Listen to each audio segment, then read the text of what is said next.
Good evening, Sports Outlet Show family. Welcome back here on this beautiful Wednesday night where it might be the last time you East Coasters can see the grass until 2027. Gentlemen, how are we feeling on this crisp Wednesday evening? Feeling good. Just watched an epic college football finale. We'll get into all that. And I have a new head coach as well. Kind of talked about it a little bit on the last pod. That was the hope. Yeah, I'm excited. Not excited for the snow coming this weekend, but excited in pretty much every other aspect of my life. There you go. Braden, different scenery down there. We're not in the bedroom. Where are we at? Live from Blacksburg, Virginia, just like you are, Joe. We're down here at the Virginia Tech, kind of represent, and we're ready to talk some sports. Braden, maybe we should grab a beer sometime. Good since idea. you're right there, maybe chat about just podcast stuff, things like that, top of mind things like that. Brent, you kind of segued into our first segment talking about the NFL coaching carousel. Obviously, a couple hires, a couple still to be sought out and sought after in some of these different associations throughout the National Football League. But please tell me about how you were able to get Bugs Bunny as your head coach.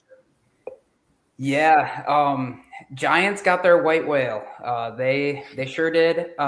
We talked about John Harbaugh a lot last week. I told you guys how much of a dream hire it would be if we landed him.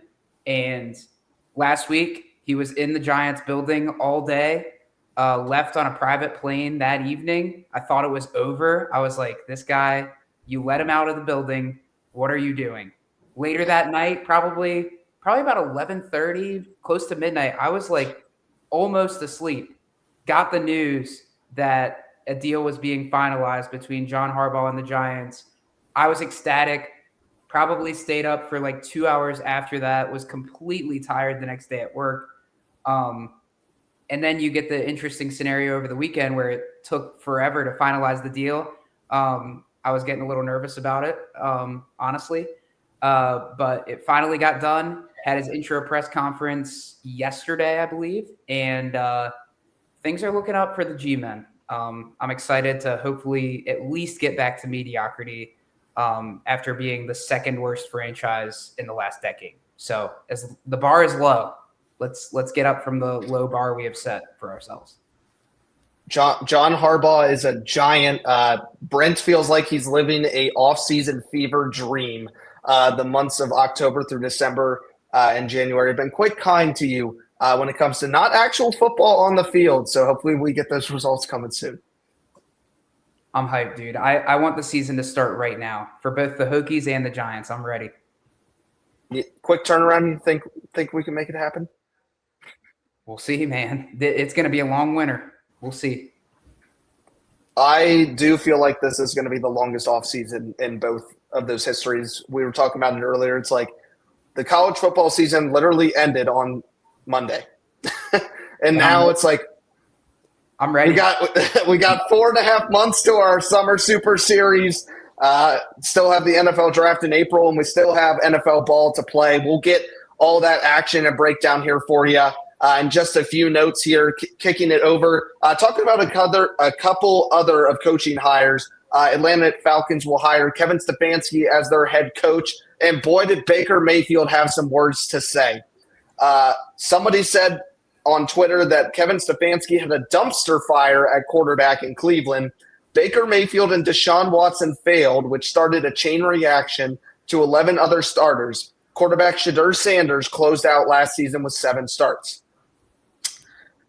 Baker Mayfield took to Twitter on the 20th, gentlemen, and said, failed is quite the reach, pal. Still waiting on a text/call from him after I got shipped off like a piece of garbage. Can't wait to see you twice a year, coach. Baker Mayfield is the last person in the world I want to piss off. Yeah, usually a pissed off Baker is not a good thing. You do not want that guy to have a chip on his shoulder the way he plays football. He'll run through a mofo. He'll run through a mofo. No cussing on this pod. But that's the way he plays, and being a division opponent in the Falcons, he's going to get up for that game. I know he will.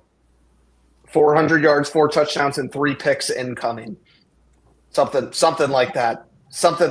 But talking about Atlanta and how this fits, right? Obviously, a good core with Bijan Robinson, having Drake London. Kyle Pitts had the greatest year of tight end history for the man, as well as Michael Penix Jr. They have that question mark at quarterback in Atlanta.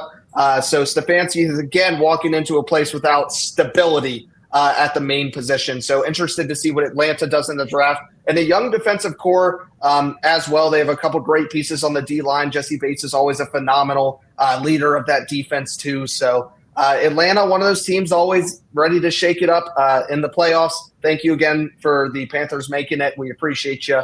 But Kevin Stefanski, as a Panthers fan, I'm happy to see such an unsuccessful coach join. Jeez. I understand, 2-time coach of the year, whatever. You did ship off Baker Mayfield. That's all I got to say. But I'm sad they fired Raheem Morris to begin with. I mean, Browns, like, when you coach the Browns, like, you have like a 2% chance of success. The way they conduct their organization. Obviously, the big Deshaun Watson trade just set them back for so many years. I don't think any coach can be successful with that roster, despite how good the defense is. When you have that much money invested into a guy that doesn't even play for your team anymore, it's just ridiculous. So hopefully he gets a better head start here for the Falcons. I'll wish him well that he can keep his job, but he'll never beat Carolina. It's not allowed. It's not allowed. I'm just kidding. But the NFC South got better with this hire, unfortunately, at the same time. Speaking about Stefanski, obviously don't want him to beat Carolina, but it is a little scary being that 2-time coach of the year as well. So we'll see if he's able to stick around in Atlanta. And then obviously Matt Ryan joining the operations there. So lots of things to be intrigued by over there. But we'll kick it over to you, Braden. Last time you saw this guy, he was staring the Philly offense in the face, shutting them down. Now he's taking his talents to the AFC. Tell me about Robert Saleh getting his second opportunity to be a head coach. Yeah, former 49ers defensive coordinator. I like this one a lot for the Titans. I love Robert Saleh. I think he's a great coach. Joe, you mentioned it's his second opportunity as a head coach. He spent 3 seasons as the Jets head coach, earning a record of 20-36 before being fired 5 games into his 4th season. He went 7-10 in 2022 and 2023, which I think is pretty good considering the recent Jets history and how they looked this year. He built a solid defense with pieces such as Sauce Gardner, Quinn Williams, and Quincy Williams, among others. So for the Titans, who went 3-14 in 2025, allowing 28 points per game, this is something they will look to fix under Saleh with the 4th overall pick. In other Titans news, it's been speculated that if Brian Daboll does not fill the Bills head coaching position, he's looking to be the Titans offensive coordinator. So that could help them out on both sides of the ball quite a bit. Yeah, I wouldn't be surprised at all on the Brian Daboll part of it if he wants to go there. I know the pre-draft process last year, he was really, really high on Cam Ward. Obviously, when we couldn't get him because we didn't have the first pick, pivoted to Jackson Dart there. But Robert Saleh, in its entirety, I think is the perfect fit for the Titans. I think they have a little bit of regret moving on from Vrabel the way they did, obviously having the awesome success he had this year with the Patriots. I think they're missing that type of leadership, that type of defensive presence in their room. And I think Robert Saleh will do a good job getting them back to where they're supposed to be.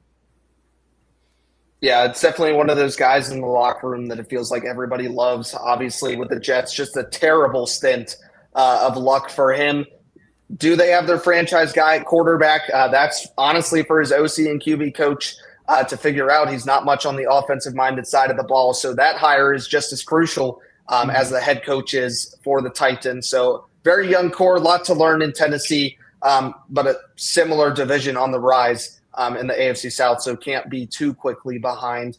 But talking more about being behind, right, and obviously Mike McDaniel getting fired from this team. We'll talk about his new position here in a second. Brent, take me over to Miami. with McDaniel being one of the last head coaches to be fired. Yeah, don't have a ton of notes on this one just because this guy, as the previous ones were prior head coaches, this guy is not a prior head coach, at least for the NFL. As Joe mentioned, Mike McDaniel being fired pretty late in the process. A lot of these teams had a head start to what they were looking for, what they wanted to go get, and the ownership eventually made the call that they wanted to move on from Mike McDaniel. Obviously, a great offensive mind. Teams highly, highly wanted him before he landed with the Chargers, as we'll mention here in a little bit. So I don't know if it was the most perfect move for them, but they also had a new GM come in as well. So the new GM probably wanted to work with one of his guys, and that new GM being John Eric Sullivan, the assistant GM from the Green Bay Packers. Obviously wanted to bring in a familiar face.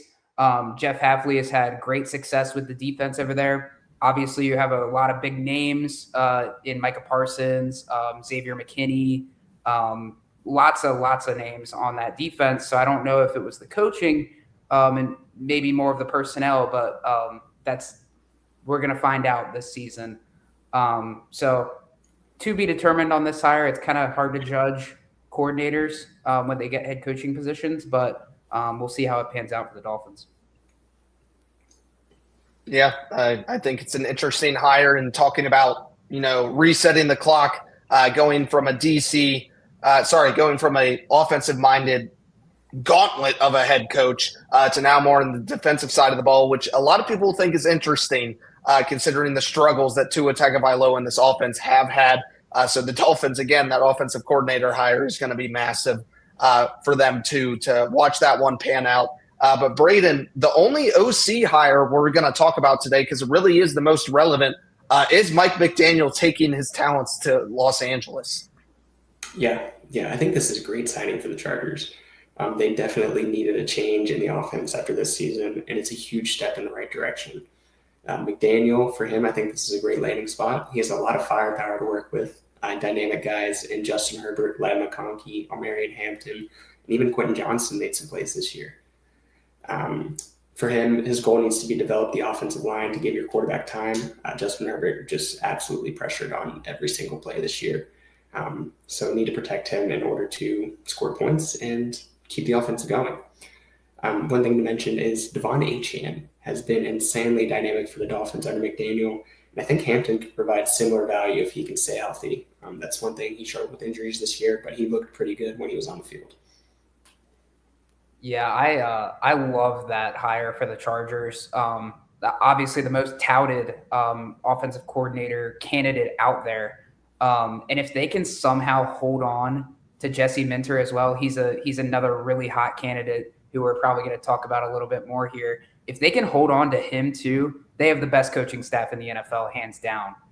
So that would be a huge boost to Justin Herbert in that defense over there, possibly maybe Super Bowl aspirations. So we'll see how it pans out. Putting Super Bowl aspirations in the Chargers and the Bills feels like a sentence we put into wording every year. So maybe we'll get there. Yep. Feels like maybe we'll get there. Guys, obviously, we just talked about some of the places that got their positions filled, right? But there are monuments of jobs still available in the National Football League. The Pittsburgh Steelers, the Baltimore Ravens, the Buffalo Bills, and then three lesser quality, not behemoth of jobs, right? But the Las Vegas Raiders with one of the youngest talented offenses still to be looking to perform. The Cleveland Browns, right? I'll make possibly a quarterback away. We've been saying that since Baker. To figuring out what they're up to. And then the Arizona Cardinals as well. A lot of depth needed there with some of that turnaround too. So we've got our head coach predictions and a little bit of analysis, but we'll rapid fire this pretty quickly, starting off with Pittsburgh. They're definitely looking for a guy that is a defensive-minded person, in my opinion. I think that there are a lot of candidates they've been looking at. Two names come to fruition that we definitely think are the top two between the three of us, but I think a great landing spot. He was a former Miami Dolphins head coach, 3 great seasons in Minnesota, Isaiah Rodgers has flourished under this man. I think that Brian Flores is going to get his shot back in the NFL as a head coach, and I think that the Steelers could be a perfect placement for him. Yeah, he's been a really hot candidate as well. I went a little bit of a different direction. Probably the other guy you were alluding to, Joe, as one of the favorites there. Mike McCarthy is who I think is going to be the Steelers' next head coach. He's a Pittsburgh native. Obviously, had the year off after getting canned with the Cowboys. But Mike McCarthy, despite his reputation, has a good record in the NFL. Obviously, he's coached Aaron Rodgers and Dak. So that is a little bit tainted, but I think he's a good head coach personally, and I think this might be what the Steelers want, considering they did not fire Tomlin. Tomlin left, so I think they might be looking for a similar stature, someone who has proven success in the league, and that's kind of why I went with Mike McCarthy there. Yeah, Joe, I like Mike McCarthy, by the way. I think that's a good signing for them. But I agree with Joe. I think I'm going to go in with Brian Flores. He's worked with them in the past, and I think the Steelers' identity has been built on defense in the past historically, and I think that's something they're going to look at. And Brian Flores has been, like you said, a hot candidate, and I think they're going to pull the trigger on him. They just need Troy Polamalu. That's it. That would win championships for them, that's for sure. Going again here in the AFC North, right? We'll talk about three of four of their jobs are open right now, just in that division. But you talk about the Ravens we talk about best landing spots, and people joked that John Harbaugh should have waited a little longer for the Bills' job to open, right, and a couple other ones, but turned him back over to the Ravens, the ones that he left. This is crazy to me. Could you imagine walking in as a maybe first-time head coach ever to Lamar Jackson and Derrick Henry on your football team? That's ridiculous. Yeah. That's ridiculous. Versus, the Cardinals, who Kyler Murray is probably not going to be the starting quarterback, and the best player on their team is Trey McBride. So two very different sides of the coin that you're looking to do. But in my opinion, I think the Ravens here, they go with a veteran coach, someone with a big chip on his shoulder that is – known for playing Buffalo in the playoffs. I would not be shocked if you see Sean McDermott land on his feet quickly here in Baltimore. He's got the defensive-minded side. He does not need help on the defensive side of the ball. He needs it on offense. And if they can, find a way, possibly, bring Joe Brady in, probably wouldn't happen coming into Baltimore, but that'd be a crazy mixture. But an OC away with McDermott on the fly here could get some revenge on Buffalo. I like McDermott in Baltimore.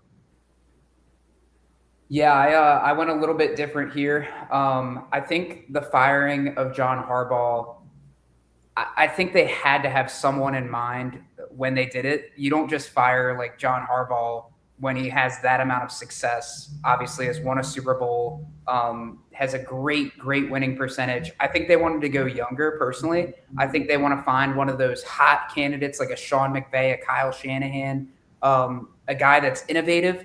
Obviously this guy's on the defensive side of the ball, but I think he's a hot candidate. Had his start at Michigan, did really well for Michigan before jumping up the ranks to join Jim Harbaugh on the Chargers. And that defense is amazing. I really like Jesse Minter, and I think that's the way the Ravens are going to go.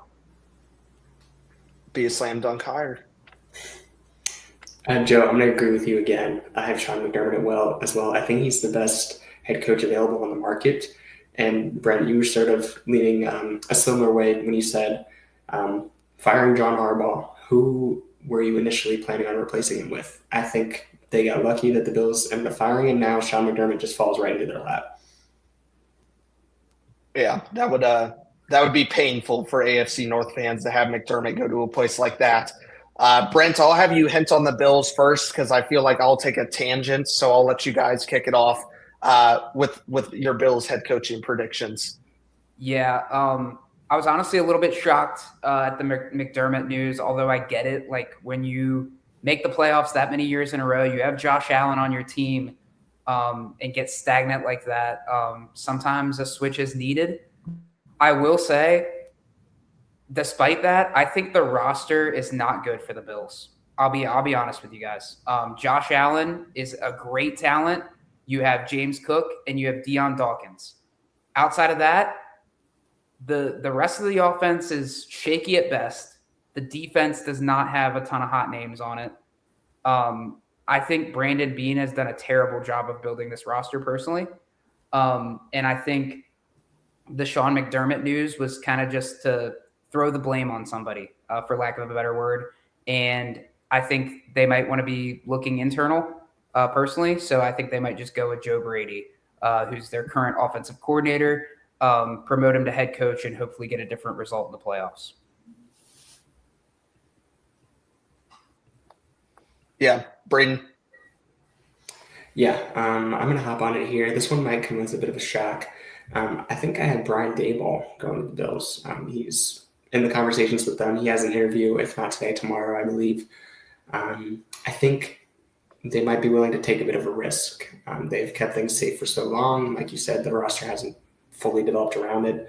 But with Daboll, when he had Jackson Dart, Cam Scadaboo, and Malik Neighbors all healthy and ready to go, he looked great. So if you can compare that to Josh Allen, James Cook, and a wide receiver one that they plan to have in the future, I think he can find success with this team. Just don't let him manage the game. Fair. He's a great offensive mind. Don't let him manage the game. That's what a head coach is for. Before I give my prediction, you guys have known me for a while and know the Panthers don't make the playoffs very often. Panthers fan through and through and through. Loved Josh Allen at Wyoming before he even became a Bill, and then he becomes a Bill. And the Bills basically become my team when the Panthers get eliminated. That's just the way it's been. I don't root for them in advance until the Panthers are gone. So I've watched a lot of Buffalo Bills playoff football, and I've watched a ton of Josh Allen. And a couple things I want to say about Brent was saying, looking within the organization to place blame. And I want to take a quote from a couple hours ago when Terry Pagula, the Buffalo Bills owner, said that he made the decision to fire McDermott in the locker room after the divisional round loss to the Denver Broncos because he felt the team had hit the proverbial playoff wall and the fact that they just couldn't get over it. First of all, great wording. Glad your PR person scripted that for you. But there are bigger problems than McDermott because if we're talking about I decided to fire him after the Broncos game, we're talking about the refs. We could talk about the refs, correct? The refs effectively ending somebody's career in Buffalo with the fact of tie goes to the runner, offensive pass. If that ball's completed, the Bills likely win that football game. Yes or no? Yeah, probably. And then we talk about the fact more tapes have been released about this, of basically throwing Keon Coleman under a bus and letting him get run over with the fact of saying, yeah, he hasn't turned out the way we want him to be. This has been a failure, essentially. Keon Coleman's on the active roster.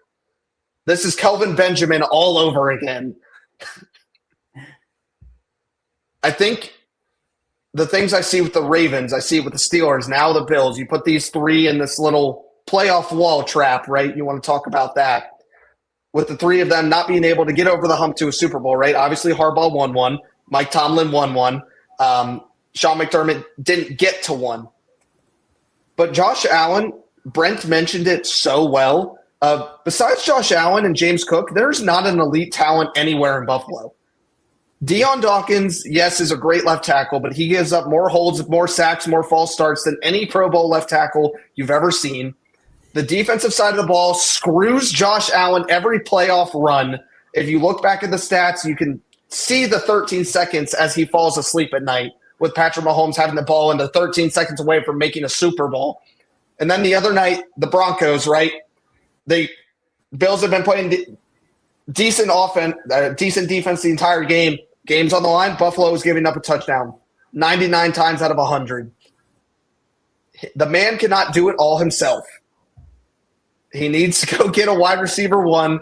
He needs to get some O-line. The fact that Josh Allen is doing Josh Allen things, everybody on Twitter that's calling him fake have no idea what Buffalo's talent is. the fact that Buffalo is good is because Josh Allen is there and Sean McDermott is there. I think the Bills are idiots for getting rid of – I think I'd have to pull it up. I may have gotten clickbaited on it, but he has a 66 win percentage. McDermott is 98-50 in the regular season and then 8-8 in the playoffs. What more can you ask for than to be 500 in the playoffs? I don't get it. In a nutshell, though, you got to go somewhere, right? I think Joe Brady is a viable take for that as well. For me, I think they go with Chris Shula over in Los Angeles. I think this would be a slam dunk hire for them. Another defensive-minded coach that Buffalo needs because, again, if Joe Brady stays, they're good, as well as Josh Allen can basically run this offense on his own at this point. Yeah, and if they pull him and Nate Scheelhaas, who is another head coaching candidate over there, the pass game coordinator for the Rams, up-and-coming candidate, young, great, innovative mind, probably pull him with them to be offensive coordinator. That would be a great staff for the Bills. I like that, Joe. I'm just upset for Josh. Apparently the news when McDermott got fired went over very poorly in the office and rooms in Buffalo, so I don't doubt that at all. Yeah. Brent, tell me about the Raiders. They're in playoff contention, right? Yeah, first overall pick contention, but the Giants should have got that. Come on, guys. We know the Giants should have gotten that. Anyways, the Raiders, despite the fact that they do have the number 1 overall pick, were by far the worst team in the NFL, hands down. They lost almost every single game. It was just like a non-contest. Geno Smith looked terrible. You have the number 1 overall pick. You have tons of cap space. You have Tom Brady being a big cog in this coaching search. I think they're actually in a really, really good spot. You're going to get Fernando Mendoza. We're going to talk about him here a little bit later, but had a terrific season and terrific postseason as well. I think this is actually a really, really good spot for a head coach and especially a first-time head coach. I really like Clint Kubiak with the Seahawks. The way that Seahawks offense has run this year is outstanding. We talk about Mike McDonald all the time. He is one of the best coaches in the NFL, but that offense is crazy, crazy good. And Sam Darnold is leading the helm. And honestly, wasn't even needed that much in this past game. Game, all games. You have Kenneth Walker running all over the place. Zach Charbonnet carrying the load, even though he did tear his ACL last week. Yeah. Jackson Smith and Jigba having one of the best receiving seasons I've ever seen. Just absolutely incredible. I think this would be a slam dunk hire for the Raiders. And from what it sounds like, he's gotten a lot of buzz over there. So I could definitely see it happening. Yeah, Brent, I'm completely with you. You took the words right out of my mouth. That Seahawks offense has been incredible this year along with their defense, but I think this is a great spot. You have weapons like Brock Bowers, Ashton Genty, your shiny new quarterback that you're going to get at number 1 overall. I think it's a good spot for him, and I think it's going to be exciting for the Raiders. Yeah, I think them drafting Carson Beck is really going to help. Their standings, that guy, right? No, I'm just kidding. Heisman Mendoza, the LinkedIn guy going out there. We'll talk about him again more later, but Vegas would be dumb not to take him at number 1. But talking about the Raiders and what I think they need, Brent spoke very highly on him earlier, so I'll save the debrief and reasoning, but I do have Jesse Minter, the Chargers defensive coordinator, heading there. I think Vegas struggles a lot on defense, and the fact that Max Crosby definitely will not be wearing Raiders colors next season, definitely I think you need to go this direction since he won't be in the gray silver jerseys next year in Las Vegas. So his gambling efforts might take a hit, but he'll find talent elsewhere. Yeah, I would like that. No, you have too many people up there. Now he's getting selfish. He's getting the Harbaugh itch factor. He's got it right now. Braden, I'll turn it over to you. Talk to me about Cleveland. Yeah. It's a little bit of a mess right now down in Cleveland. You might have their franchise quarterback, you might not. You have Myles Garrett, who knows for how long. So this is going to be one heck of a job for this head coach to try to fill. I have Grant Udinski, the offensive coordinator for the Jaguars. The Jaguars started slow this season, but really their offense just caught fire towards the end of the year. And Trevor Lawrence looked like an MVP candidate at times towards the end of the season. So if anybody's going to fix this Browns offense, I think it can be this guy. Yeah, I'm right there with you, Braden. Grant Udinski has been a hot name in the Cleveland circuit. Obviously coming over from the Jags. That Jags offense, we could talk about them probably just as much as the Seahawks offense with the way Trevor Lawrence came on late in the year, just absolutely lighting it up. I don't know if I can attribute the success to Grant Udinski, being that Liam Cohen is an offensive mind. This is his system. But there's definitely some good offensive minds in that room, and you take the gamble when you can. And if you're the Browns, you need it. I'm going with Grant Udinski as well. Well, guys, I first of all, for our viewers, would like to totally say that Brent and Braden checked my notes before we started here. But our first 3-for-3 sweep, so not a lot to disagree on. But I think Brent and Braden hit it perfectly. Talking about how this Jaguars offense was reutilized. Trevor Lawrence had MVP-style games. And if you can keep that consistency, that'd be great. But very quickly, Liam Cohen in Duval County is creating a coaching tree. So it'll be interesting if they can. And this is without Brian Thomas being absolutely incredible in a sophomore slump. So very, very excited things and times going on in Jacksonville as well. But that kicks us over to Phoenix, Arizona on the other side of the coast for the Cardinals. I think they go Vance Joseph here, the Broncos defensive coordinator. I feel like Vance Joseph has been getting head coaching rumors for years and years and years. And I think this is just a place that makes sense for him to restart.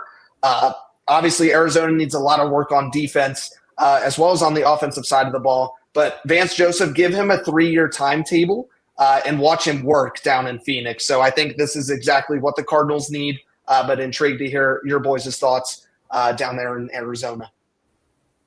Yeah, I went a little bit of a different direction. Actually haven't heard a lot of buzz on this names for the Cardinals specifically, so this is a total gamble on my part. But we already talked about him a lot. I have Sean McDermott, obviously getting fired with the Bills, has been in the playoffs for, 6-7 straight years, 6-7. Had to do it. I think they need someone like the Giants needed a Harbaugh. They've been down in the dumps for so long now. Haven't made the playoffs in quite a while. I think they need a big voice in that room to really get the guys going. The roster is not looking great. You don't have a quarterback figured out right now. But I think they need a really, really huge voice in that room, and I think Sean McDermott could bring it for them. That would be nuts. Yeah, speaking of the Bills, I think it's Joe Brady. I think he's been getting a lot of buzz for multiple teams. I think he lands here in Arizona. He's done a lot with little. We've mentioned the Bills' offense hasn't exactly been great outside of Josh Allen and James Cook for the past couple years. So with the question marks that this Cardinals offense has, I think he'll be a great shoe to try to get with the limited production what he can, and unlocking guys like Marvin Harrison Jr. and continuing the production of Trey McBride.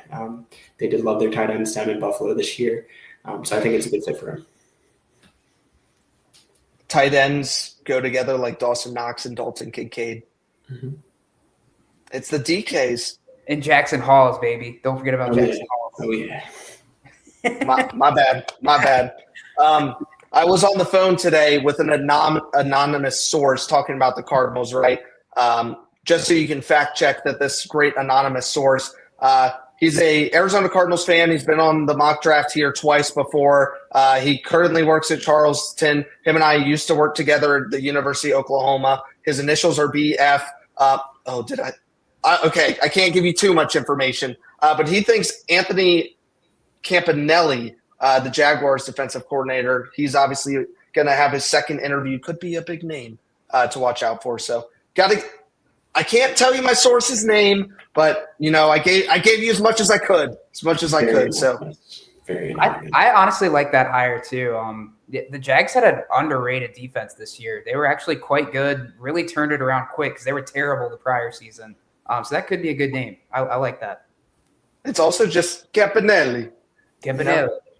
Makes you want to have some pasta. It sounds like it could be a good fit. But yeah, that's our takes on all the coaching changes and everything going around the NFL. So appreciate y'all hanging out with us, seeing what's actually going to come from that. But let's quickly but efficiently and effectively turn to the College Football National Championship. On Monday night, the number one Indiana Hoosiers stayed perfect to win the Natty, 27-21, and it made every college football fan feel good if you're the Alabamas to UMass Minutemen of knowing that your team could be next to win the College Football National Championship. Indiana, the Hoosiers. Dude, what in the world are we talking about? Let's talk about it. I don't think words can describe it, honestly. But I think I'd cry if the Hokies did this. I don't know what I would do. Yeah. There's not words. And I might have to go find a Hoosiers fan that's been get a 60-year-old person on here and just hear the stories and let him have 30 minutes of our time on this platform and just hear what it means to try and understand what it means to watch these 40, 50, 60-year season ticket holders being in that business, right, knowing how much that impacts fans at Virginia Tech. But Virginia Tech has seen histories of winning, right? Indiana has never licked that. They've never seen that. And then you hire Curt Cignetti, a guy that went from Alabama to a D2 school, and now you just won the national championship. And you're the first team to go 16-0. It's wild. The Cignetti hire in itself was just crazy. Obviously had that opening press conference where he was like, "I win, Google me." Really showboating. He said, I think he said Purdue sucks, and then he went on to say Ohio State and Michigan suck too. So right from the get-go, he was setting the expectations high, and I feel like this is one of those times where the trash talk actually panned out better than you ever could have imagined.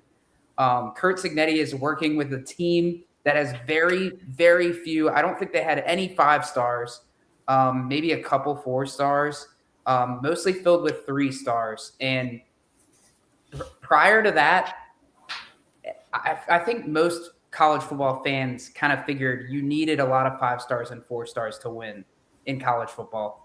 But Curt Cignetti just proved that you do not. One of the best coaching jobs I've ever seen. And honestly, I don't think sports gets better than this. Nope. I'll be real. Nope.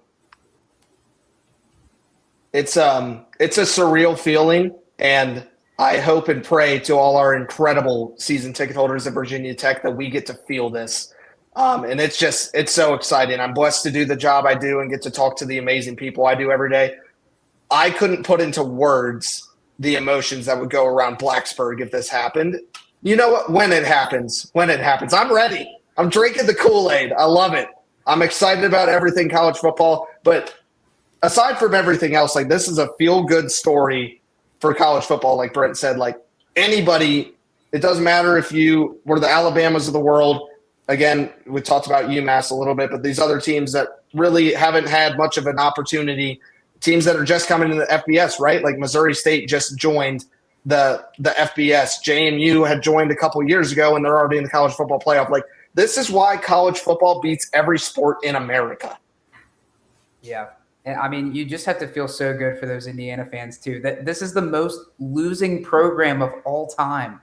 Yep. And they're finally getting their moment. Prior to this year, they had 3 bowl wins, and that's over a 100+ year span. It's crazy. You can't write it any better. I think maybe like the only other sports story that beats it is like Miracle on Ice. But truly awesome season for Indiana, for Curt Cignetti, for Fernando Mendoza. It was just incredible. Yep. No, I agree. But let's get into the thick of it, right? So this one, obviously, Indiana closed as 7.5-point favorites. They did not cover that spread, but they did cover the spread of winning a national championship. So who really cares? You know, every person that's watched Carson Beck play knew that when he got the ball in the final drive, every Miami fan threw in the towel. They knew it was over because that's what losers do, is throw interceptions. Carson Beck threw an interception on the final drive. They were on the Indiana 41 with 55 seconds left to go, and there's no reason with the way they were marching the ball down the field to take a shot there. I'm not sure what the read was. I'm not an NCAA quarterback, so I can't say anything, but it just felt like everything was turning to Miami hoisting that trophy until that fatal interception. Obviously, when special teams play well, you win football games, and sometimes it's like the old saying, defenses and special teams wins national championships. Indiana blocks a punt for a touchdown that Isaiah Jones recovers in the end zone to go up 17-7, and Miami just couldn't cover it from there. Brent, break down some of the Indiana Hoosiers offense, a lot of names that we're going to see coming NFL draft weekend, and just what it means for the Hoosier Nation. I do not have it pulled up, I'll be honest with you. It's okay. Anyways, it was their first football national championship in program history, right? But it's the third straight for the Big Ten. Michigan, Ohio State, and now Indiana. Where's the SEC? Where's the SEC? I thought they ran football. It is crazy. Big Ten is dominating here recently. You got Michigan, you got Ohio State, you got Indiana. Who's next? Penn State? Probably not. Likely an Oregon twist in there. But Heisman Mendoza, he wasn't electric, but he was efficient, right? He went 16 for 27. Unfortunately, Braden, he beat your stat from last podcast. He threw more incompletions than touchdowns. But he did what he needed to do. He had 186 yards passing. He had an incredible rushing touchdown that sealed the victory for Indiana. Jamari Sharp had a game-winning interception at the end. And Charlie Becker, a name that everybody's been listening to, 4 catches, 65 yards, and elite tight end. Heisman Mendoza got beat up. If you saw his arm, he was bleeding everywhere. His lip got busted in the first quarter. But he just continued to smile and stay true to his faith, follow the Lord's path, and he ended up with a national championship. It's an absolute surreal story. It's incredible for Indiana. Just absolutely nuts. And let out an F-bomb as well. I didn't think he had it in him. That was plus $1 million on the sports books. That was plus $1 million. When you're a 2-star recruit, when you have all of this outside shit going on, you have a national championship winning touchdown on 4th down in his hometown against his hometown team after winning the Heisman for the most losing program of all time, while his mother with MS screams for joy from her seat. Sports does not get any better than that. I'm doing the GIF right now. Absolute cinema. He could say whatever he wants after the season he had. Turn it over to Miami, right? Somebody's got to lose, and it hurts. Carson Beck went 19 for 32, 232 yards, touchdown and interception, and 0 hands shaked walking off the field. Mark Fletcher Jr. had 17 carries, 112 yards, and 2 touchdowns. He went off in the national championship and put on tape everything that he needed to. Mark Fletcher is one of the best running backs in the college football playoff, as well as the entire league. Malachi Toney is just ridiculous. You put this offense on paper, and it's incredible. Carson Beck, Mark Fletcher, Malachi Toney, so many pieces, right? 10 catches, 122 yards, and a touchdown. And then you turn over to the defensive side of the ball, and there's a top 5 pick in Ruben Payne Jr. 8 tackles, 5 of them solo, a sack, 2.5 tackles for loss. And you look at the teams on paper and you talk about the coaching job, right? Brent just talked about how Cignetti did this. If you put these teams side by side on paper, it's like the EA Sports simulation they did where Miami won 49-15. It's why you play the game on grass. Yeah. It's ridiculous. The Miami team is loaded with talent. You have Akeem Mesidor as well, who's also a highly touted first or second round pick. You have Keontae Scott, who had the big pick 6 against Ohio State. You have guys all over the place on this Miami team, whereas you cannot say the same about the Indiana team. Like, besides Fernando Mendoza, who's getting drafted out of this team? Like, you don't have a ton of names. I'll be honest. Not many in the first round. Not many in the first round. Maybe You'll some see. mid-rounders to round it out. But Curt Cignetti, what he did with this team, like I said, I truly do think it is the best coaching job I've ever seen. I can't. D'Angelo Pons, Elijah Surratt, Charlie Becker. You'll see those names on draft day, but it might not be on night 1, right? So a lot of people on this Miami team you will see on night 1, whether it's this year or next year, with Malachi Toney. To wrap this up, guys, before we head to best bets, blind top 10, and then the NFL overviews to wrap us out. The Indiana Hoosiers, people think about how they're efficient and effective. Indiana in the college football playoff did not turn the ball over once. And that's why they won the national championship. It's a good way to win football games. Yep.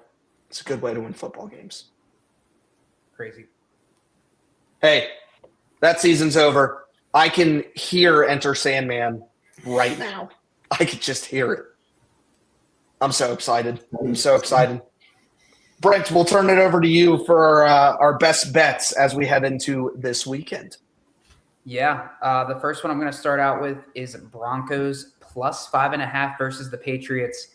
A lot of you guys probably first hearing that, you're questioning me a little bit, especially after the news Jarrett Stidham's going to be starting this game. But I'll get into that a little bit more later as I'm going to preview that game. My next bet is Arsenal versus Manchester United. That's right. I'm bringing some soccer into this bad boy. Football's ending. We don't have a ton of games to pick from anymore, guys. We have 2 football games this weekend. It's honestly kind of sad. I might cry. But we do have football. And Arsenal versus Manchester United, it's a rivalry like no other. You have kids all over the place rooting for these teams, especially in Europe. But Arsenal, they're top of the league right now, unbeaten in Europe this season. Manchester United, a little bit more inconsistent, but dangerous at home. I have Arsenal on the money line combined with Arsenal and Manchester United to both score, which is plus 198. So if you combine those, it might be a decent payday for you. Brent, it's called soccer. Football. Are we a soccer podcast? We might have to be in the summer, guys. I mean, we're pulling it. We're pulling at thin blades of grass here. We don't have a lot to pick from. This man completely just threw out college basketball season and went straight to soccer. I honestly, outside of the Hokies, I can't say I know much about the rest of the college basketball landscape, and I can't bet on the Virginia Tech Hokies because I live in Virginia. You're 30 minutes from the border. That's true. I didn't say that. Joe said that. You just have to want it bad enough. You just gotta want it. No gambling advice. It's not allowed because the NCAA doesn't want us to gamble. Unfortunate for you. You know what's not unfortunate? Actually, it is a little unfortunate. It's not unfortunate because it's time for blind top 10. But it is unfortunate because I'm going to take you back and make you a little depressed. Oh, jeez. For blind top 10, we have popular snacks that were discontinued. Oh, I like this one. I like it. Now, There is maybe one or two of these that you can still get outside of the United States of America. But that doesn't count because we live in the United States of America. Okay. So let that be what you would like it to be. No idea who's going first, but you guys figure it out. Is it me? Is it me, Braden? I think it's you. I got it right for once. I got it right. Braden's usually the tracker of this, so I had to confirm. But I'm a little interested in this one. I don't know if I can remember a lot of them off the top of my head, but I'm sure as soon as you say it, I'm gonna be like, "Oh yeah, I missed that." If I need to explain things, or you guys obviously have browsers of your own, feel free to look up images because some of these you may not remember. So out there, do what you need to do, and fans alongside of us, feel free to look up what I'm saying as well. You don't know what I'm saying. This one was not on the list, but this was Nathan and I's favorite and has been discontinued. You guys may have not had these, but you know the hint of lime Tostitos? Yes, I do. The hint of jalapeno Tostitos were discontinued. So that is your number one, hint of jalapeno Tostitos. I didn't know they had that. It sounds good, though. Dude, it's incredible. It's the greatest thing on the planet. Well, it's obviously not here anymore, but still. I'm ready, man. Let's do it. Braden, it's you, bro. No, it's me. Oh, that's what it is. You got to rank it. Oh, wait, that's what it is? Yes. I thought you said it was an honorable mention. No. That's number one. Okay, well, let me pull up a picture real quick. It does look good. It does look good. Just imagine the hint of lime. You know, like that little flaky, it's got tasting of zest on it. Now you've got a little hint of spice. So imagine that with your nachos. It definitely sounds like something I would like. Being that I haven't tried it, I can't put it at the top 5 personally. I think I'm going to go a little bit safe here. I don't know if there's going to be like a lot of bad ones on this list. So Joe's going to hate me, but I'm going to put it at 9 because I haven't tried it. Wow. It's fair. That's also one that I haven't had, but it does sound amazing. Unfortunately, I can't go get it. You were right, Joe. This is depressing. I'm sorry, Braden. I tried. Braden, over to you. You've got, and you know, you can make these yourself now, but it's not the same because you can't go to the frozen aisle and pick them up in a box anymore. You got the Jell-O Pudding Pops. Jell-O Pudding Pops. Okay. Interesting. Let me pull up a picture here. Jog my memory. Oh, I remember. I should have had some play-by-play pictures up, but I can't share 2 screens at once. It's okay. Oh, these do look Fans good. have to do their own homework. Okay. It's coming back to me now. Let's put them at like, I'm going to go 7 here. A little bit lower because I think there's some good ones on this list. All right. Brent, I know for a fact you're going to be depressed and you might not know this even got discontinued. But at number 3, you have the Choco Taco. The Choco Taco. I remember running into you at Target on the search for Choco Tacos one night. That was a funny moment. I'll remember that for a while. But yeah, the Choco Taco is pretty solid. It's a solid ice cream sandwich. If you call a taco a sandwich, that's a debate. No, it's not. You can call it an ice cream sandwich, but you can't. You can call a Choco Taco an ice cream sandwich, but you cannot call a taco a sandwich. Agreed. Facts, yeah. Just like hot dog. I don't think that's a sandwich either. You are correct. Choco Taco. Very, very good. Very solid. I don't know if it's in my top 3, but it's close. I'm going to put it at 4. All right. I respect that. Penny was giving you props back there. She said, good pick. I If you heard can it. hear the dogs, she's saying good pick. Braden, back to you at number 4. I believe that you know what these are. It is the Fruit Loop straws. Interesting. Yeah, those are good. Just have them with the cereal and sip on the milk with them. And then eat them. Yeah, exactly. I still think there's some better ones out there. I still think there's some better ones. I did enjoy them, so I think I'm going to put it at number 6. That's the first one where I'm like, that's nostalgic. Like I can't say I ate a lot of them, but I'm like, you can imagine the box in your head, and then the little crack in the. You can definitely remember like at least eating one of them. Yep. Crazy. Now they're only like in that chocolate form that you can buy. Yeah, with that similar. I have seen those, and they're not good. I've tried them; they are not good. At number 5, a specialty that Mr. Kyle Johnson asked for specifically to be on this list. It is the Flavor Blasted Grams Goldfish, the S'mores edition. Okay, I don't know if I've. If you look it up, you've definitely had it. S'mores.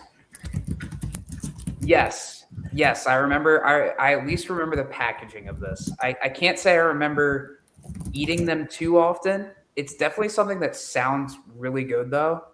Do you remember if it has a little saltiness to it at all? Either A little bit of salty, a little salty finish.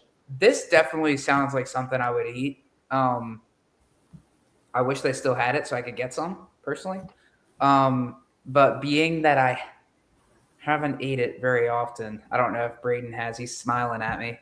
I think I'm gonna put it at 8, just because I haven't had it. It sounds like something that's really good though. I'm just putting the S'mores Goldfish.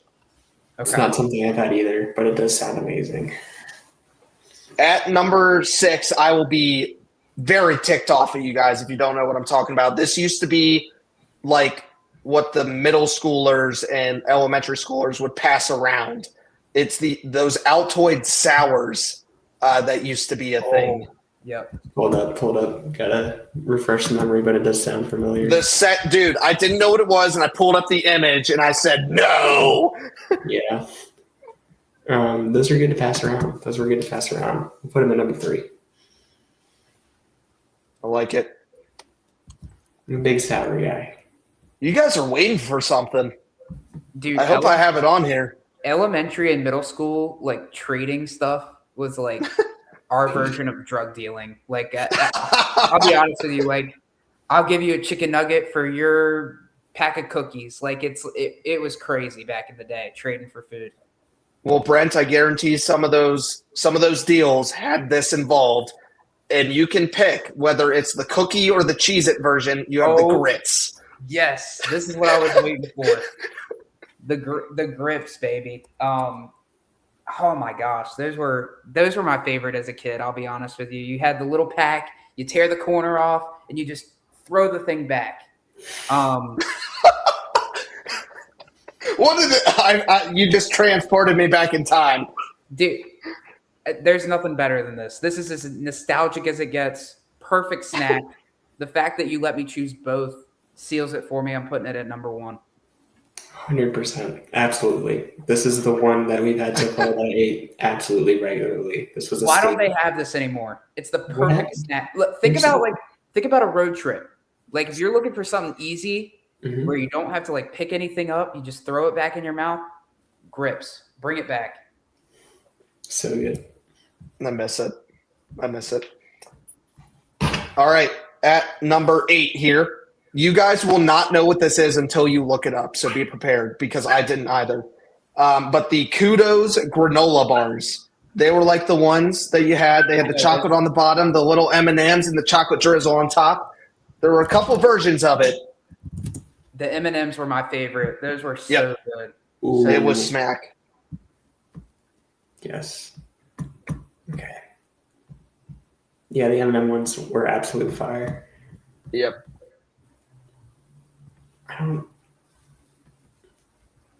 We'll put it at number 2. We'll be safe here. I was going to say, like, if I knew this was on here, I might have debated at number 1, but Grips is still my number 1. Can't go wrong there, but Kudos was really, really good. This was the type of thing you made your mom buy because you're like, it's a granola bar. Yep. I'm looking at the packaging now. Only 100 calories. That's not too bad. Wait, that's actually incredible. Yeah. Again, Why was this? Why is this discontinued? That's a cheat code. You could eat 4 of these and be fine. Jeez. At the next one, you guys I think we've had this together before, actually. But it was the Doritos 3D Crunch, where it was like the shapes that you could actually eat. So they were like triangles that were blown up.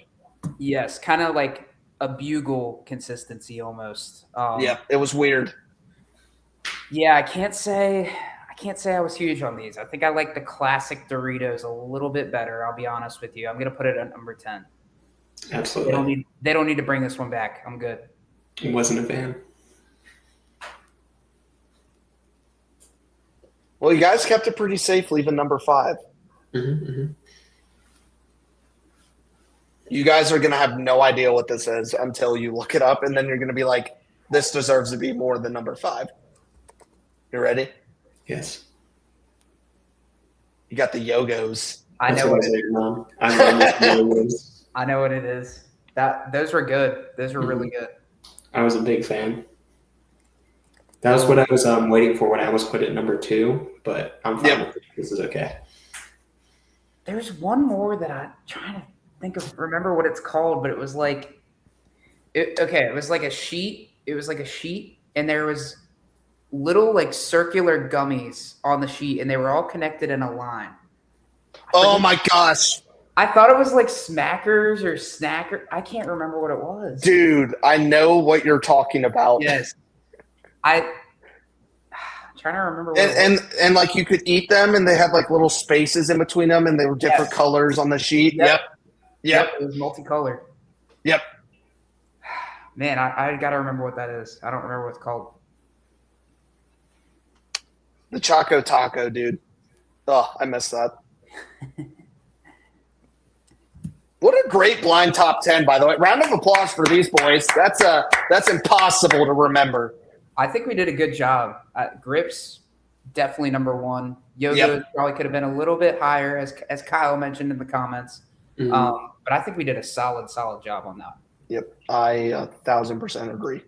Yeah, Grips had to be at number 1, period. That was it. That was the only place for it. Hint of jalapeno. I wish you guys could have tried it. Hopefully they'll bring it back. If you hit the Powerball tomorrow night, Brent, you got to give Tostitos the money to make it, okay? Sounds good. It's a deal. There we go. Let's turn it over to you, Brent. You've got a game to chat about between Denver and Buffalo. Yeah, this was a crazy game. The best of the weekend, hands down. Maybe the Bears-Rams contends with it a little bit, but this was my favorite game by far. The Broncos pulled off their biggest win in a decade, knocking off the Bills 33-30 in overtime at Mile High. But the victory came with a crushing cost. Hours after the game, Sean Payton revealed that Bo Nix suffered a broken right ankle late in the fourth quarter and will miss the rest of the postseason, handing the offense to backup Jarrett Stidham. When I first got that news, I forget who tweeted it first. I think it was Shefty. But when I first saw that notification pop up on my phone, I thought it was fake. Like, he ran across the field to, shake hands with Josh Allen, do your normal post game, showed no sign of discomfort at all. It almost makes me think that, he got injured in the locker room or something. It just doesn't feel real. But just crushing for the Broncos fans out there. From a game flow standpoint, this one swung almost entirely on turnovers and situational execution. Josh Allen, who hadn't turned the ball over in his previous 6 playoff appearances, finished with 4 turnovers, 2 interceptions, and 2 lost fumbles. And Denver made him pay. Credit to that defense. Those mistakes helped the Broncos build a 23-10 lead, including a short field goal after Nick Benito's strip sack early in the second half. Buffalo did fight back. Allen led 2 fourth-quarter touchdown drives to briefly give the Bills a 24-23 lead, and Matt Prater's 50-yard field goal with 5 seconds left forced overtime after Nix hit Marvin Mims for a late touchdown. But even during the comeback, the Bills never truly seized control of the game. The defining moment came in overtime. We already alluded to it a little bit when Nickelback Jaquan McMillan intercepted Allen's deep shot intended for Brandon Cooks at the Denver 20. Yes, it was controversial. A lot of people think Cooks caught it. I could tell by Joe's reaction. He thinks he caught it, and I get that. I actually had a bet on the line where if Brandon Cooks were to catch that, it would have hit a 5-leg parlay on Prize Picks, and I would have won $200. Despite that, I don't think it was a catch. And I had money on the line. By the letter of the rule, he never completed the process going to the ground. Eliminate the interception. Think about it as if it's a catch or incompletion. He never had possession. That's my opinion. McMillan secured possession. I think it was the right call.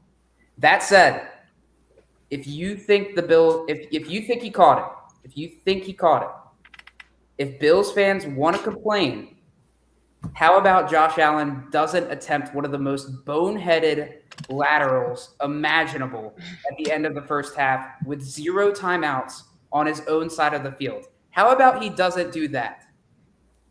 Josh Allen has been incredible in the playoffs. We've talked about him a lot. We love him on this show. I love him. I love Josh Allen. I want him to win a Super Bowl more than anything. You cannot do that. You're a veteran in this league. You've been in the playoffs many, many times. You cannot do what he did at the end of the first half. It was the deciding factor of the game. That's my opinion. Defensively, Denver deserves real credit. They consistently collapsed the pocket, forced Allen off his spot, and turned pressure into production. 5 takeaways after being -3 in turnover differential during the regular season. That's championship-level execution in a playoff moment. There's empathy for Allen. Perennial MVP candidate, constant playoff appearances, still no Super Bowl to show for it. That's understandable. I get it. I'm there with Josh Allen. But the real heartbreak for me is in Denver. Bo Nix won the game. He delivered the franchise its first playoff win in a decade and won't get to finish the season because of a fluky broken ankle. I think that's where the focus should be. I'll be honest with you guys. I am gutted for Bo Nix. I think they could have easily won the Super Bowl if he was still healthy. So I'm absolutely gutted for Denver. Yeah, Brent, I remember the conversation when you sent the tweet about Bo Nix, and I think Braden goes, "What?" in all caps. And the first thing I think I say to you, I'm like, "Is Carson okay?" Obviously, the Broncos 10 years ago have been here, right? They won Super Bowl 50. They're getting a rematch of the AFC Championship that season. Obviously, we're not watching Brady versus Manning. We're watching a much different compilation of Drake May versus Jarrett Stidham. So very, very interesting. You talk about the spread, right? The Broncos just being 5.5-point pups. In any other scenario of teams they play, this should be a double-digit spread. But it's the fact of how good the Broncos defense really is. Mm-hmm. And it's the fact of, I hate to be the one to say this about the number 2 team in the AFC, it's the Mickey Mouse schedule that Drake May has not played against all year. And for the first time, I'm gonna say it's injury-based. I know we're not on the Patriots yet, but I'm going to say it's injury-based of the fact that Will Campbell looked terrible.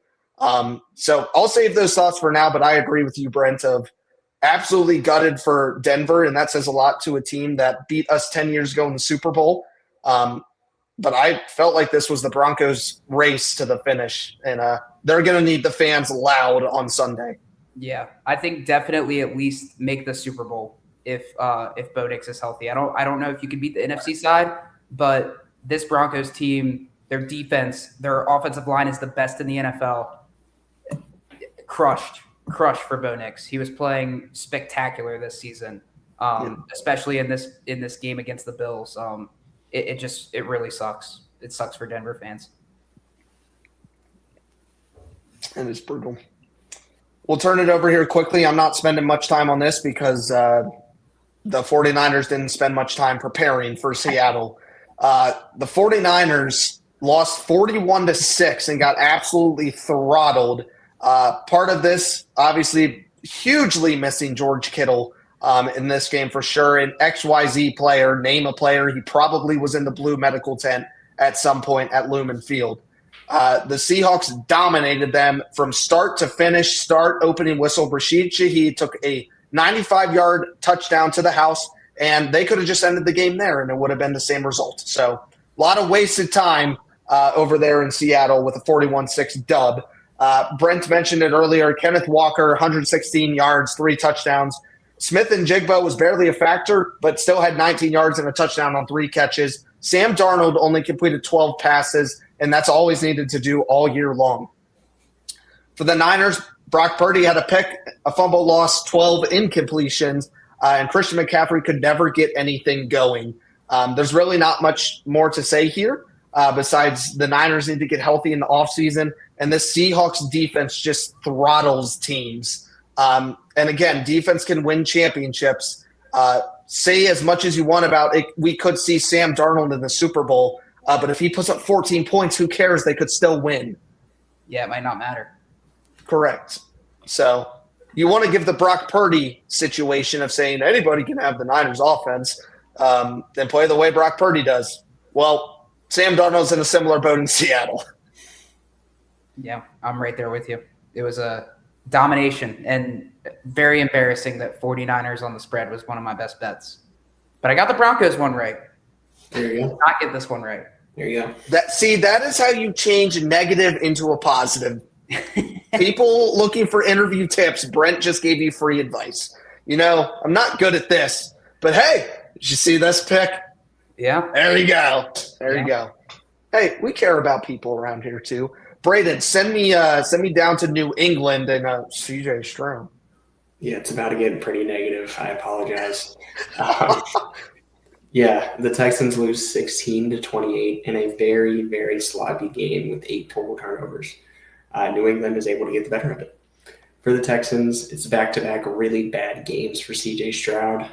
This time he went 20 for 47, 212 yards, a touchdown, and a nasty set of 4 first-half interceptions. Just not great, not what you want to see. And they were all bad. Yeah. Woody Marks also struggled mightily with 17 yards on 14 carries and a lost fumble. The only bright spots for the Texans were Will Anderson and Daniil Hunter, and the rest of the defense was pretty good. They combined for 5 sacks on Drake May, 2 for Hunter, 3 for Anderson, including a strip sack. Just an ugly end to the 2025 season for the Texans, despite their incredible defensive effort.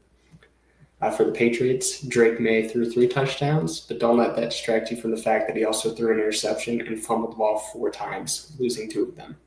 You have to clean that up in order to go all the way into the Super Bowl. The 3 main wideouts, Kayshon Boutte, Stephon Diggs, and Pop Douglas, each scored a touchdown. Obviously, have to give props to the defense for such a standout performance. Carlton Davis had 2 interceptions, Craig Woodson had an interception, and Marcus Jones had a pick 6. And Christian Ellis was all over the field. With that, the Patriots move on to the AFC Championship game for the first time since 2018. That was the year they won their most recent Super Bowl against the Rams. Could history repeat itself? We'll see. They have to get through the Broncos and Jared Stidham first. Yeah, I recapped the Texans-Steelers last week. C.J. Stroud turned the ball over 3 times in that game. I told you guys, I do not care how good that Texans defense is. You cannot beat anybody when you turn the ball over that many times. He followed that up with 4 interceptions. He turned 3 into 4. That's the wrong direction. I'm usually pretty against benching quarterbacks to look for a spark factor, especially ones that are pretty established. Obviously, the 2nd overall pick, it's their franchise guy. In this case, Davis Mills needed to be inserted into that game. I'll be honest with you guys. I think that could have made the difference. The Texans defense, with how well they played, Braden mentioned it, forced 4 fumbles from Drake May. I think they could have won the game if they put Davis Mills in there at halftime. I'll be honest with you. And I like D'Amico Ryans as head coach. I think he's awesome. But he's the best defensive-minded head coach in football, and that defense says why. Yep. Brent clarified it perfectly. It doesn't matter what defense you have back there. If you have 11 All-Pros, if you have 4 picks, a lost fumble, and then Woody Marks loses a fumble, and you turn the ball over 6 times, you're going to lose a football game. It doesn't matter. Yep. Crazy. I hope it gets better for Stroud, but it is not trending in a good direction right now. It's looking really, really bad. Well, in the playoffs, he's only lost one or two of these fumbles, but he has 6 touchdowns throwing, 6 interceptions, and 6 fumbles. Yikes. That's just, That's the mark of the beast, baby. We do not want that. We do not want that. And the Texans and CJ Stroud have played in 6 playoff games in 3 years. 1 wild card lost divisional, 1 wild card lost divisional, 1 wild card lost divisional. jeez. I don't. Where are my Bryce Young fans at? He had an all-time rookie season, but he's not mobile. He doesn't have good pocket presence whatsoever, and he makes boneheaded plays. When you have a defense this good, we just talked about the Seahawks defense. I think the Texans defense is better. They have all pros everywhere. I agree. Will Anderson is insane. Danielle Hunter is insane. You have an awesome secondary. Derek Stingley back there. Jalen Petrie. When you get quarterback play like that, it's terrible for the Texans. I think Davis Mills, like I said, I think he could have won this game. I'll be honest with you.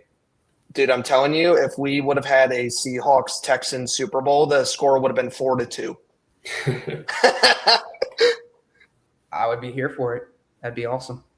I love it. Let's kick it over to the last game of the weekend. And we have been spoiled in these playoffs, especially 2 overtime games in the divisional round. Chatting a little bit through this one. And the Chicago Bears and Ben Johnson ate what they sow. If you want to go back to what he said about how much he let's go with the word dislikes Green Bay. I just want to talk about this and the fact that this happened. Caleb Williams is 2 different people. He had debatably, I don't even know if it's debatable, the greatest throw in playoff history in the back corner of the end zone to Cole Kmet, which wasn't pass interference. Just a blown-up play. The dude's on his 45-yard line when it started on the 14. It's awesome. An absolute dot. A dot. Follows it up with the worst interception you've ever seen in overtime. Like, come on, man. You talk about the Rams and Matthew Stafford. They had this game locked up, and they blew it to take it to overtime, but they took advantage, right? They went 20 for 42, 258 yards. Kyron Williams got in the end zone twice, but Cam Curl had a day with 13 tackles, 7 of those solo, 2 pass deflections, and that interception previously mentioned by Caleb Williams in overtime. Now you talk about young quarterbacks. Brent just mentioned CJ Stroud throwing 3 picks. Everybody puts Caleb Williams on a different platform than CJ Stroud, Bryce Young, and that class of quarterbacks, right? Caleb Williams threw 42 passes, completed just 23 of them. So we're teetering around the 50% mark. 257 yards, 2 touchdowns, and 3 picks. These young guys are being careless with the ball, and that's why they're losing football games. DJ Moore, Cole Kmet both scored touchdowns, and Jaquan Brisker had 14 tackles for a sack, a TFL, and 2 pass deflections. It was a very cold night at Soldier Field. An incredible, again, football game. But just, dude, it's hard to – I understand – I can't understand being a Bears fan, right? But I understand that it hurts a lot when things like this happen. But the Cardiac Bears or Cardiac Chicago, whatever they were called, how they did that 8 times in one season and finally lost one, you had to know it was coming at some point. Yeah. But the fact that it happened in a way where the offense was just playing incredible, they had the ball, all they needed was 3. And you just, again, you talk about the Josh Allen lateral, didn't need to happen. You talk about the Carson Beck interception, you didn't have to take that shot then. Caleb Williams didn't have to take that shot then either. It's over-aggression is what loses playoff hopes. Expect Williams and Ben Johnson to come out fiery next year. But Ben Johnson, young head coach, very fired up, but he got a taste of one this week. Yeah, I think Caleb Williams had an incredible season. You mentioned some of the flaws there. He's got to clean up the accuracy. But his pocket presence is some of the best. You talk about pocket presence with C.J. Stroud versus Caleb Williams. His is some of the best I've seen. Just constantly on the run, making off-schedule throws all the time. His precision is stupid. It's so good. It's incredible. Like he throws it on a rope. I've never seen a throw like you mentioned, right at the end of the game there to tie it up. It was incredible. In fact, I like Ben Johnson. I like the way he coached all season long. Yep. But one thing that I would have done there, and again, I mean, I'm just a fan. I would have went for 2. After that play in that moment with very, very little time on the clock, you have all the momentum. You're at home. I would have went for 2. I think they could have gotten it, and I think they could have won the game. I was thinking the same thing, Brent. In the moment, I thought he was going to go for it. It's Ben Johnson. He's a crazy guy at times, and I think there was no better time than to bring out the 2-point conversion team there. I think everybody in Soldier Field would have been okay with that too, with the fact it was like -15. That's true. That, and when you put the Rams and the Bears offense on paper, when you think about each team having a possession, the Rams are going to outscore the Bears most of the time there. But again, great first season for Ben Johnson. Bears fans have a lot to be happy about. We talk all the time, Braden, I have to mention it, about the Bryce Young trade for the number 1 overall pick that turned into Caleb Williams. And this, well, it ended with this happening. The Panthers lost to the Rams by 3, and the Bears lost to the Rams by 3. So who's really the winner here? Pretty even. I'm just kidding. But massive respect for Chicago. They've got a future there, and Ben Johnson is that guy. Just need to clean up a couple mistakes for sure. They'll be back. Braden, send me into your best bets for the weekend. Yeah, I'm going to be pretty quick here. Brent mentioned it earlier. There's not a lot of games on, so we're getting a little weird.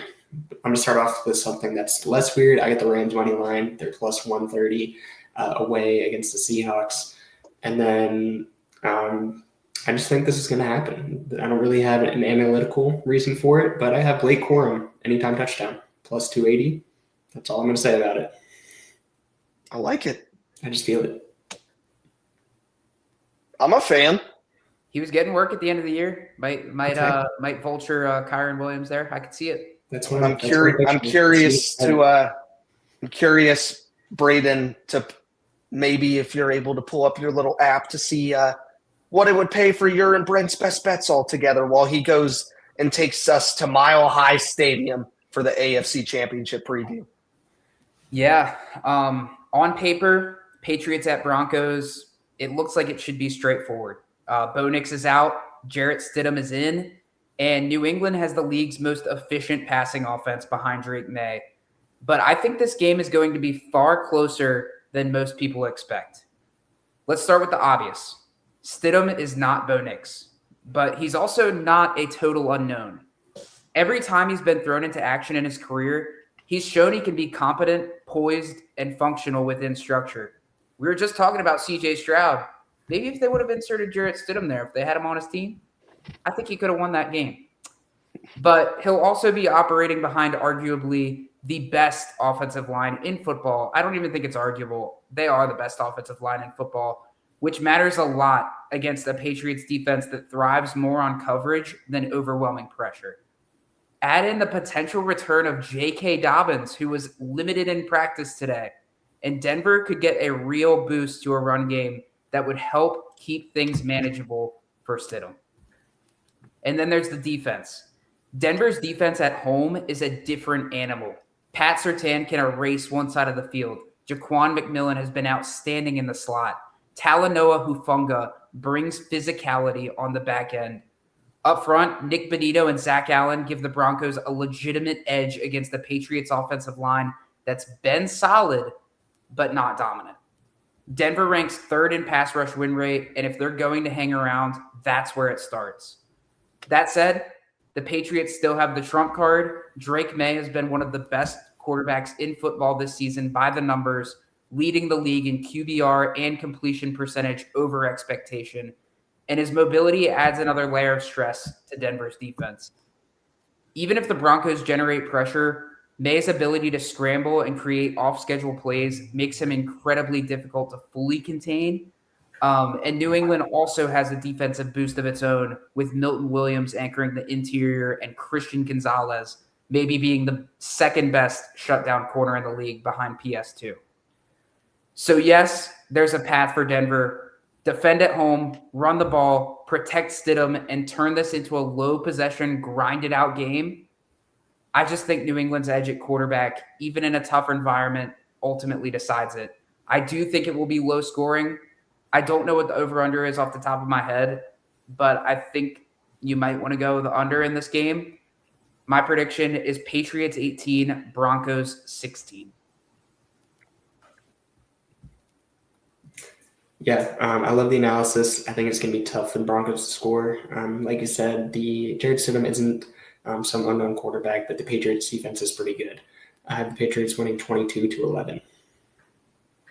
What an interesting score. Thanks. I like it. I like a little flexibility over here. Brent, I think you hit the points really well. One of the things, there are two things I want to say in mind for people that are watching this game, and maybe it'll put some Bronco fans at ease. Everybody talks about quarterback play, right?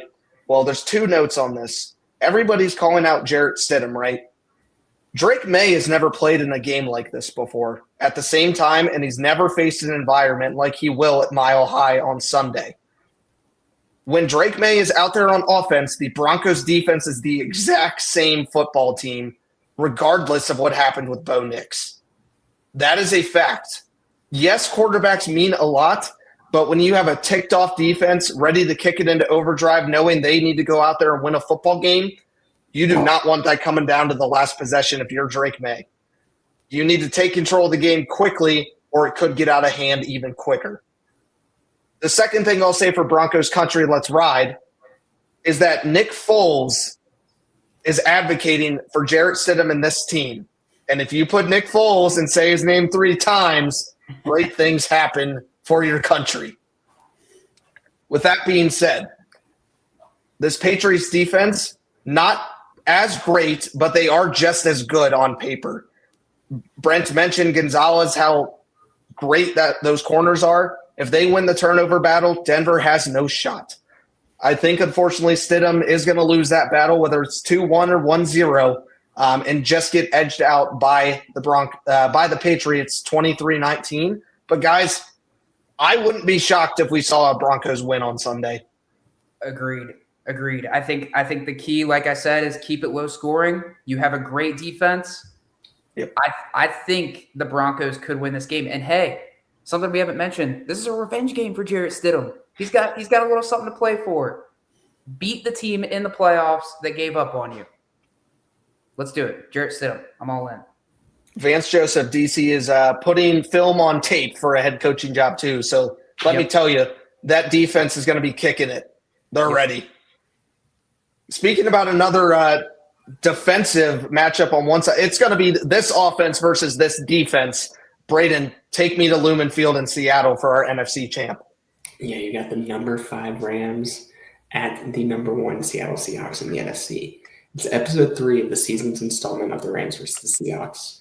They've split the series, and the games were decided by a combined 3 points. So buckle up, boys. Those games have been tight.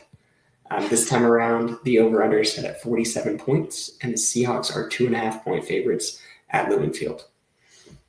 For the Seahawks, the number 1 seed in the NFC, they just blew out the 49ers and now play in their 8th game against division opponents this year.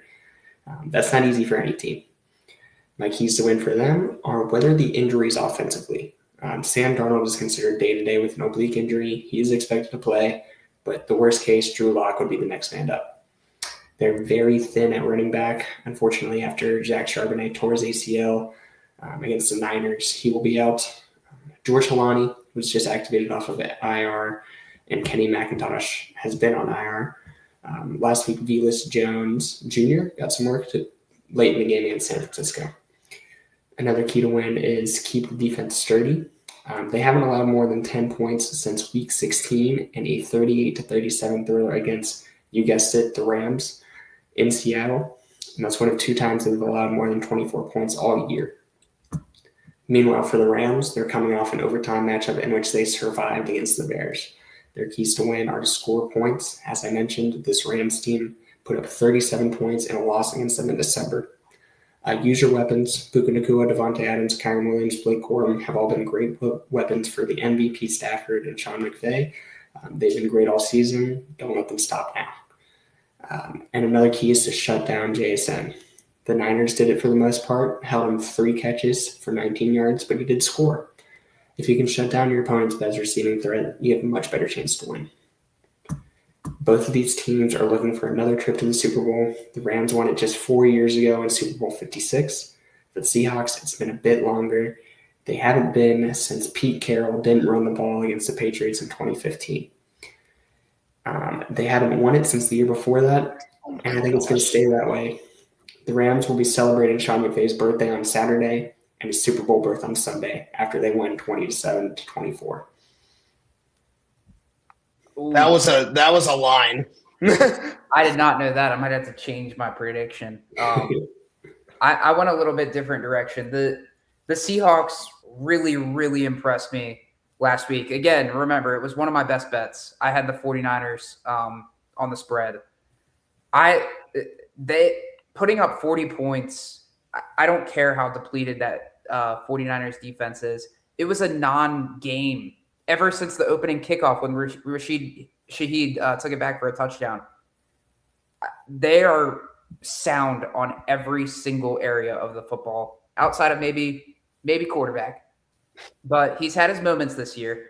I ultimately think the Seahawks win the Super Bowl. I'll be honest with you guys. I think that's the way it's trending. I have the Seahawks 27, Rams 20. Someone had to split the tie, huh? It'll be high. Let's do a little bit of overview, right? Braden talked about them splitting the series just like you all split them again. You go back to November 16th at home, the Rams win 21-19, right? Probably the score you're expecting on Sunday.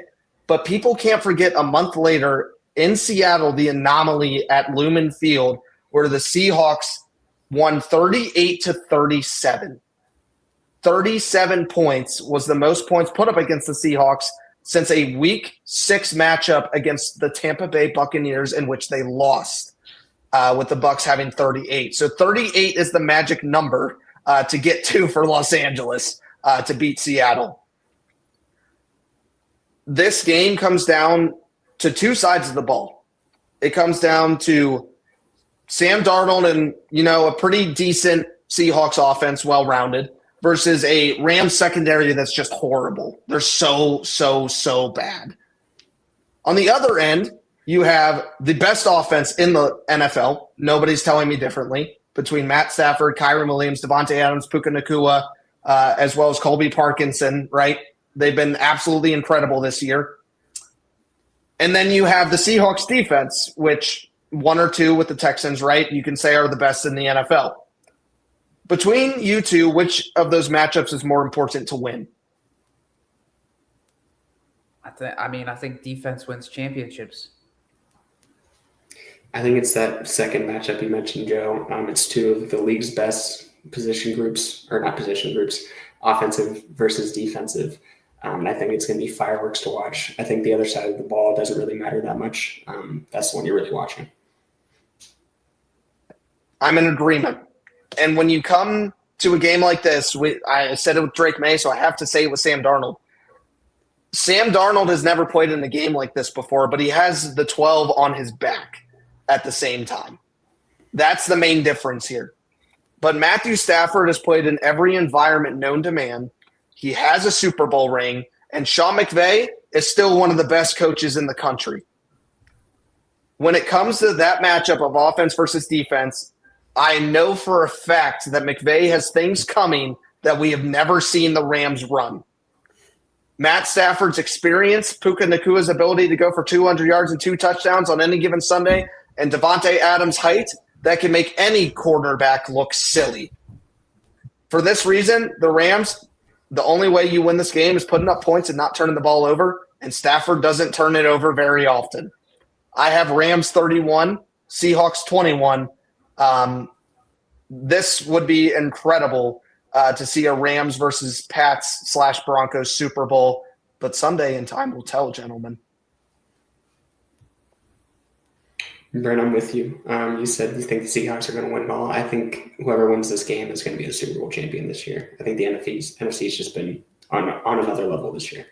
Yeah, I mean, I've been saying that for weeks now. I feel like the NFC was just a gauntlet, and that's what we used to say about the AFC too, which is I feel like for years we always used to say the AFC was better between Mahomes, Lamar, Josh Allen.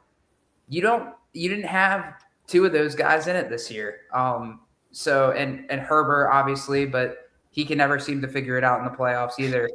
The NFC might be the new conference to beat. And I'm right there with you. I think the NFC wins the Super Bowl this year. Well, when a conference has the Carolina Panthers and the New York Giants, it's unbeatable, man. Yeah, man. Hey, we're turning the corner to not be laughingstocks of this league anymore. So we're doing something right. That's the hope, dude. That's all I want is to be mediocre again. Well, Brent, not to put a tear to your eye, but enjoy the conference championship games on Sunday because you're going to have to wait 2 more weeks after that to watch another football game, and then it'll be Super Bowl 60 at Levi Stadium in San Francisco, California. So everybody strap in. It's going to be a great week of Sunday. Make sure you take it all in because we only have 3 more football games left until they matter again in September. So, you forgot the Pro Bowl, man. That's the best game. I would start laughing, but it doesn't deserve my breath to laugh about the Pro Bowl. That's just true.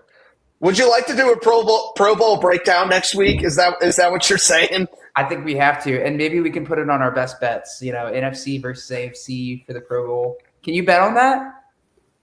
We gotta find out. Brent, if lock him out of his accounts, Braden. Get this man some help. Where's the gambling hotline? It needs to be at the bottom of the screen immediately if we're betting on the Pro Bowl. That's crazy. Well, we hope everything was informative for you all this evening here on the Sports Outlet Show. Thanks for hanging out with us here every Wednesday night. We'll see how those head coaching predictions come to life, as well as some of the best bets that Brent and Braden have been filling your pockets all of 25 through 26. We'll see you here next Wednesday back on the Sports Outlet Show. We're here every Wednesday at 7 p.m. So, consistency is key, and we show up for you all because you show up for us. So I appreciate y'all hanging out with us on Wednesday night. Have a great conference championship weekend, and everybody stay safe out there in the snow, but make sure you go sledding.